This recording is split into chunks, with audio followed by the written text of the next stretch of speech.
अगला टॉपिक 12.4 पाठ्यक्रम का महत्व। नंबर 1, सामाजिक विज्ञान की दृष्टि में एक बालक को लोकतंत्र के लिए तैयार करने में पाठ्यक्रम की महत्वपूर्ण भूमिका होती है। नंबर 2, पाठ्यक्रम द्वारा सामाजिक विज्ञान के सभी छात्रों को पूर्ण विकसित, उत्साहित तथा प्रेरक बनाया जा सकता है। नंबर 3, पाठ्यक्रम द्वारा छात्रों में ईमानदारी, निष्कपटता, मित्रता, सहयोग आदि गुणों का विकास किया जा सकता है। नंबर 4, सामाजिक विज्ञान के शिक्षण में जिन गुणों का विकास किया जा सकता है उसे पाठ्यक्रम की सहायता से विकसित करने में पाठ्यक्रम का बड़ा महत्व होता है। नंबर 5, सामाजिक विज्ञान में छात्रों की योग्यताओं का मूल्यांकन पाठ्यक्रम की सहायता से किया जा सकता है। नंबर 6, पाठ्यक्रम की सहायता से सामाजिक विज्ञान की विषय वस्तु का सुव्यवस्थित ढंग से अध्ययन कर शिक्षक तथा छात्र दोनों अपने समय और शक्ति का सही सदुपयोग कर सकते हैं। नंबर 7, सामाजिक विज्ञान में अलग अलग विषयों में अलग अलग शिक्षण विधियों का प्रयोग किया जाता है, अतः पाठ्यक्रम के अनुरूप शिक्षण विधियों का चयन करके संबंधित विषय को और अधिक सार्थकता से समझा जा सकता है। अगला पॉइंट है 12.5 पाठ्यक्रम के प्रकार। विभिन्न शिक्षा शास्त्रियों द्वारा पाठ्यक्रम के निम्न प्रकार निर्धारित किए गए हैं। नंबर 1, विषय केंद्रित पाठ्यक्रम। विषय केंद्रित पाठ्यक्रम उस पाठ्यक्रम को कहते हैं जिसमें बालक की अपेक्षा विषय को अधिक महत्व दिया जाता है, इसलिए इसे पुस्तक केंद्रित पाठ्यक्रम भी कहते हैं। नंबर 2, शास्त्रीय पाठ्यक्रम। यह शिक्षा के प्रति परंपरागत दृष्टिकोण रखता है। इसके द्वारा आध्यात्मिक तथा नैतिक जीवन के विकास पर बल दिया जाता है। इस प्रकार के पाठ्यक्रम का सूत्रपात प्राचीन यूनान तथा भारत के विद्यालयों में हुआ। नंबर 3, बाल केंद्रित पाठ्यक्रम। आधुनिक युग में सामाजिक विज्ञान की शिक्षा में सबसे महत्वपूर्ण परिवर्तन यह हुआ है कि विषय केंद्रित शिक्षा का स्थान बाल केंद्रित शिक्षा ने ले लिया है। इसमें विषय से ज्यादा बालक को महत्व दिया जाता है। मॉन्टेसरी, किंडरगार्टन आदि बाल केंद्रित पाठ्यक्रम के उदाहरण हैं। नंबर 4, जीवन की स्थायी स्थितियों पर आधारित पाठ्यक्रम।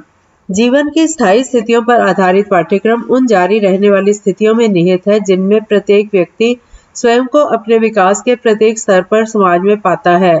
जेम्स एम ली ने जीवन की इन स्थितियों को 3 भागों में विभाजित किया है। नंबर 1, व्यक्तिगत क्षमताओं के विकास से संबंधित स्थितियां। नंबर 2, सामाजिक साझेदारी के विकास से संबंधित स्थितियां।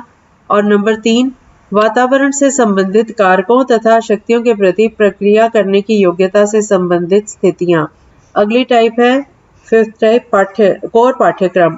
कोर पाठ्यक्रम विषय केंद्रित तथा बालक केंद्रित पाठ्यक्रमों के विरुद्ध प्रतिक्रिया के फलस्वरूप विकसित हुआ है।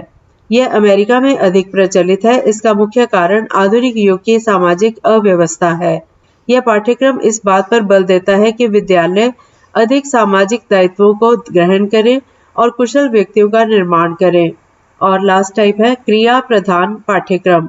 यह पाठ्यक्रम कार्य पर आधारित होता है। इस पाठ्यक्रम का निर्माण डॉक्टर जॉन डी वी के प्रयासों से हुआ है। इस पाठ्यक्रम के अनुसार अनुभव, ज्ञान या सीखना क्रिया के परिणाम है। इस पाठ्यक्रम को अनुभव केंद्रित के नाम से भी जाना जाता है। और अगली टाइप है 12.6 टॉपिक है सह पाठ्यक्रम या पाठ्यक्रम सहगामी क्रियाएं। सामाजिक विज्ञान में शिक्षा को बालक के सर्वांगीण विकास का आधार माना गया है, इसलिए प्रत्येक विद्यालय में उन समन्वित कार्यक्रमों के गठन की परिकल्पना की जाती है जिसके द्वारा छात्रों के मानसिक विकास के साथ साथ शारीरिक, चारित्रिक, नैतिक व आर्थिक विकास भी किया जा सके। इसलिए पाठ्यक्रम के साथ साथ सह पाठ्यक्रम या पाठ्यक्रम सहगामी क्रियाओं का आयोजन भी किया जाता है। अतः मुख्य पाठ्यक्रम के साथ विद्यालय में जो भी अतिरिक्त क्रियाकलाप करे जाते हैं वे सह पाठ्यक्रम के नाम से जाना जाता है, जैसे संगीत, कला, खेलकूद आदि।